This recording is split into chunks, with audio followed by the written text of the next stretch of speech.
good morning, good afternoon, good evening, and if you're watching this before you go to bed, good night. I am Naisha Nicole, and these are the 4 things that I would do if I'm rebuilding my credit.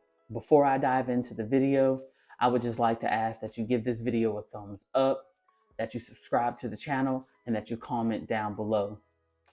So now let's dive into this video. So number 1, if you are rebuilding your credit, the first thing you need to do is obtain your credit report.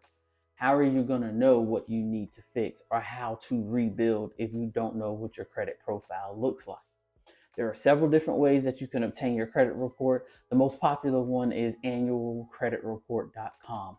You can get a free credit report every single year from each bureau, or you can go directly to the bureau and obtain your credit report. Now, a more unconventional way for you to be able to at least see what's on your credit report is to utilize Credit Karma or Credit Sesame. I would not pay attention to the credit score from there, but what I would do is look at the amount of debt and the amount of collections that's on the account. Usually you can utilize that for a point that I'm going to make here in a little bit. The second thing I would do is have a serious conversation with yourself. And that's one of the hardest things to do.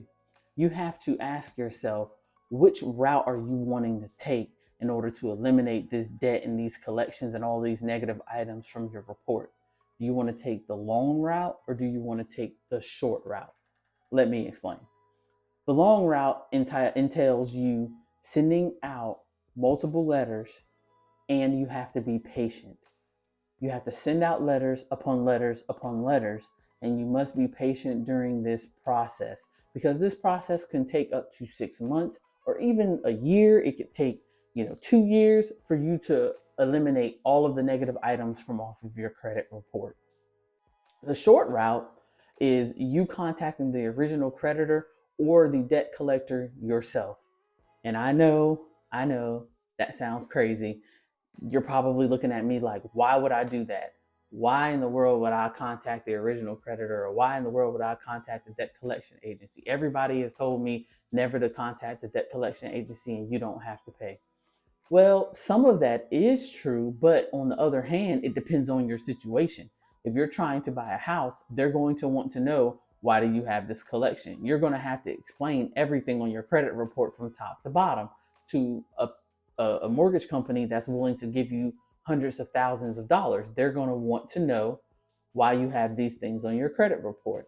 So that's why I say the short route. Now, you can try to contact the original creditor, but if they have already sold your debt to a debt collector fully, if they settled out your whole entire debt fully, then usually the original creditor might not be willing to work with you. There are exceptions, so I always would start with contacting the original creditor. If you get nowhere at that point, then I would contact the debt collection agency. Now, here's where you obtaining your credit report comes into handy. So the first thing that you're going to do is you're going to look at the negative item. You're going to see which debt collector has actually bought this item, because remember, they bought this collection for pennies on the dollar. Remember that. You're going to look at the account number, because your new account number will not be the same as the original creditor. So you're going to have a new account number, and then you're going to have the phone number of the debt collection agency. So before you actually call them, you need to do research on that actual agency. You need to know, what type of business do they do? Are they willing to negotiate with you? You need to try to find out as much as possible.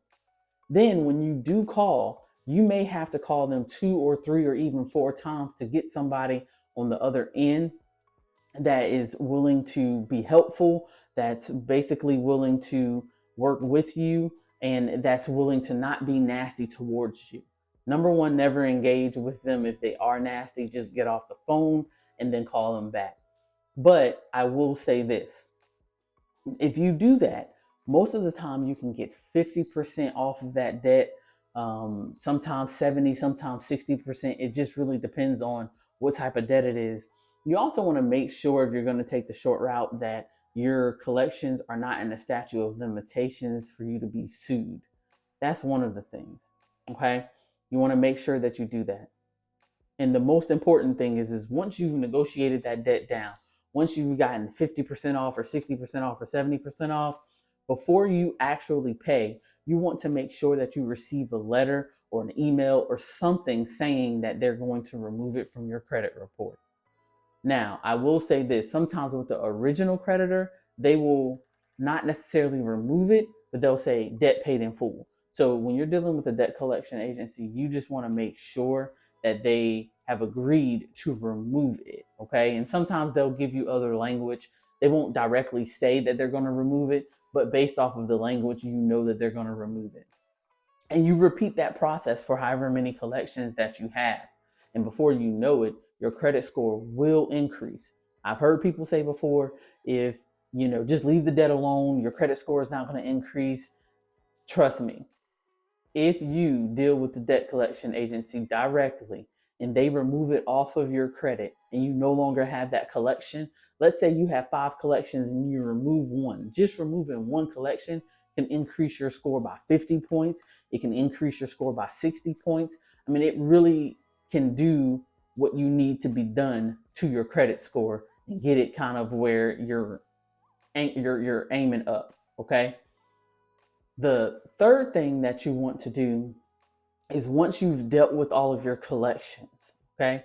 Once you've dealt with all of your collections and you've restored your credit, now you want to make sure that you rebuild your credit with the proper credit card products. What you don't want to do is, obtain a credit card product that is not going to be beneficial to you in the long run. So my top 5 that I would start off with in no particular order would be Chase, American Express, Discover, Citi, and Wells Fargo. I would choose those because at the end of the day, they have higher end credit cards that they will eventually offer you. They also have entry level credit cards that give you good rewards back, cash back, and all of those natures. What I would do, just me personally, I would stay away from Capital One simply because sometimes when you're rebuilding your credit, they put you in this box. And it's unfair to you to be put in a box of your credit score once being 620, but now it's 720. But you're still in that box of people that had credit scores of 620. So you're not going to get the higher end limits. And, it's going to be very difficult for you to navigate the different products that Capital One has because it's unfortunate that they see you in this box of 620. I'm sorry, 620 rather than the 720 that you will become. So the last thing, number 4 thing that I would do if I am rebuilding my credit is I would obtain credit initially horizontally. And what I mean by that is I would not go get 2 or 3 products that only pull from Experian or only pull from Equifax or only pull from TransUnion. What I would do is I would find one product that pulls from Experian, one product that pulls from TransUnion, and another product that pulls from Equifax. If you want 3 credit cards. If you only want 2, then I would find one that exclusively pull from Experian or TransUnion or Equifax and just go there because you've just built your credit score up. The credit inquiries will decrease your score. Now, over time, it won't have that much effect. But if you go after rebuilding your credit and applying to 2, 3, 4, 5, 6 different credit cards, and you're getting all of these inquiries piled up under one bureau, that's going to hurt your credit score under that bureau. Why would you want to do all of that work just to have your credit score drop? So you have to be strategic in how you build your credit score. You have to be patient and you have to be strategic and not get ahead of yourself. Because what you want to do is build a great relationship with these banks. And another thing that you want to do is build a great relationship that you have with credit cards. You have to rebuild that mindset, rebuild that relationship that you initially had that wasn't all that great with credit cards. So that's why you want to start off slow with 2 products is probably the sweet spot, maybe 3 depending on how well your credit score is and if you can find products that resonate with you, products that you like. Now, those are just my top 5. You need to find 5 that you like that has the things that you need that they're offering. whether it's cash back or whether it's, 5% back on cash or $200 credit statement. They all have different things that they offer. You just have to decide which one is best. If you like this video, please give it a thumbs up. Please subscribe to the channel. Put a comment down below. I'd really appreciate it, and share to anybody that you feel like this video would help. I'd really appreciate it. It definitely helped the channel, and I thank you all. Peace.